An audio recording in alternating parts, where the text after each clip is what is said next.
Bienvenidos a nuestro podcast CX Revolution evoluciona la forma de crear experiencia. Nuestro primer capítulo, ¿por qué los clientes se recuerdan? Bienvenidos Juanca y Alejo. Alejo, en el marco pues, de elevar la experiencia con los clientes, yo quisiera preguntarte, en tantos años que has sido banquero, ¿qué recuerdas tú, qué traes hoy de por qué los clientes te recuerdan a ti cuando te sientas con ellos?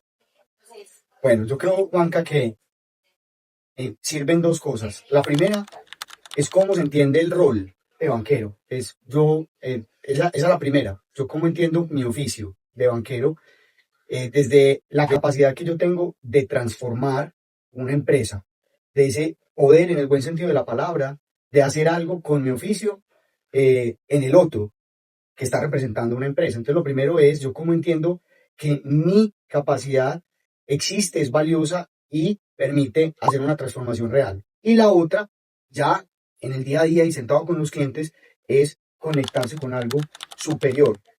Porque casi siempre nos sentamos en sillas diferentes, pero hay algo que siempre nos va a unir, y es que al cliente le vaya muy bien. Y eso lo dicta el propósito nuestro. Entonces, cuando yo busco un punto en común, puedo realmente trabajar en común por algo superior, que es ese propósito del cliente, propósito del banco. Eso nos une, no nos distancia. Entonces, en resumidas cuentas, yo entiendo que soy capaz, desde mi rol, de hacer una transformación real en el otro, y me pongo al mismo nivel. No porque sea o más o menos en el mismo nivel. Y lo segundo, busco un punto en común que me permita construir desde la empatía en ese punto común. Y fíjate que eso que tú estás planteando, en otras palabras, es muy similar a lo que yo pienso haciéndome la pregunta. Y es, yo creo dos cosas. Número uno, es como ese proceso de entender, de ser responsable en entender al otro, en preparar, en utilizar, digamos, como una confrontación. Y esa confrontación siempre la trabajo en función del diseño del futuro de años. Ajá. Es decir, eso que quiere el cliente lograr realmente lo entiende. Esa forma, ese modelo, ese plan de negocios que el cliente tiene, yo lo entiendo y si paso por entenderlo a profundidad, eso me habilita la posibilidad de confrontar. Uh-huh. Y de que la confrontación muchas veces no sea la más agradable de alguna manera. Uh-huh. Entonces es una confrontación, en algunos casos, compleja, pero que la hago con mucha empatía, que la hago desde conectarme con la persona. Y creo que la mejor manera de conectarme con la persona, reitero, es tratando de ver en el futuro qué es eso que él quiere lograr y cómo yo puedo ser partícipe de ese logro. Yo te quiero preguntar, Juanca, muy probablemente no tienes el tiempo para reunirte muchas veces con un cliente, pero hace poquito conociste a un cliente por primera vez, y en ese espacio pasó algo. Y a partir de ese espacio, el cliente te recuerda siempre.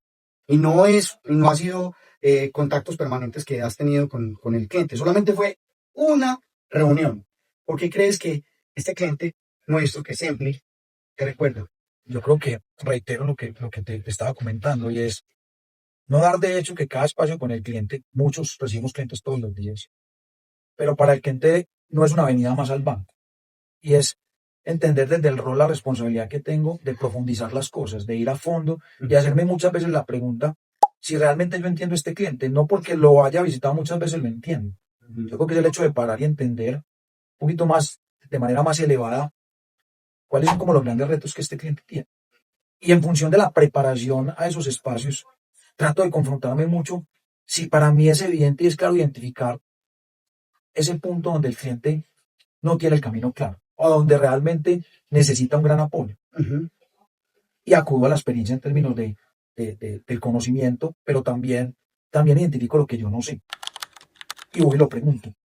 Entonces yo creo que la curiosidad y el llegar a ese punto de valor que a veces es difícil de encontrar, donde uno siente realmente que está confrontando positivamente a un cliente, hace una gran diferencia. Ahora, ¿cómo lo hago?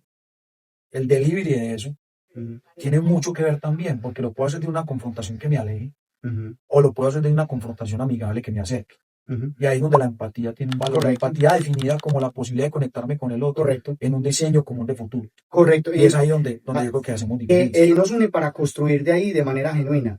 Primero con la persona, pero también entre las empresas. Y has mencionado unos tips muy valiosos. Uno es la preparación. Lo otro es buscar esos puntos en común, no solamente con la persona, sino también puntos en común superiores, y lo otro es la confrontación. La confrontación deja huella, y deja huella es porque cuando se está de acuerdo con todo, pues muy probablemente todo permanece igual. Y como nos han enseñado recientemente, no hay cambios sin ningún dolor. Realmente tiene que pasar cosas. Sacar a los clientes de la zona de confort implica confrontaciones. Yo terminaría por decir algo muy importante que no podemos dejar pasar de lado y es, esa empatía tiene que ir a una confrontación, pero una confrontación que pase por la humildad, porque no somos dueños de la verdad. Yo creo que cuando nos creemos dueños de la verdad, imponemos nuestro conocimiento, incluso en el lenguaje, en la forma de hablar con los clientes, nos entramos a unas posiciones de ego que lo que hacen es que nos separan. Si nosotros, a través de las preguntas, a través de la curiosidad, a través de la indagación, pero una indagación preparada, vamos acercándonos al cliente, podemos llegar mucho más fuerte a la confrontación. Qué bien. Y yo creo que ese es un mensaje que yo quiero dejar también y es, nuestro segmento y nuestros clientes tienen el privilegio de ir a los dueños, cómo nos acercamos con humildad a ellos, con escucha, con capacidad de pregunta, para poder llegar a una confrontación que sea efectiva. Muy bien. Yo creo que aquí tenemos muchos elementos para que un cliente de verdad nos recuerde. Así es, Ale. Muy bien.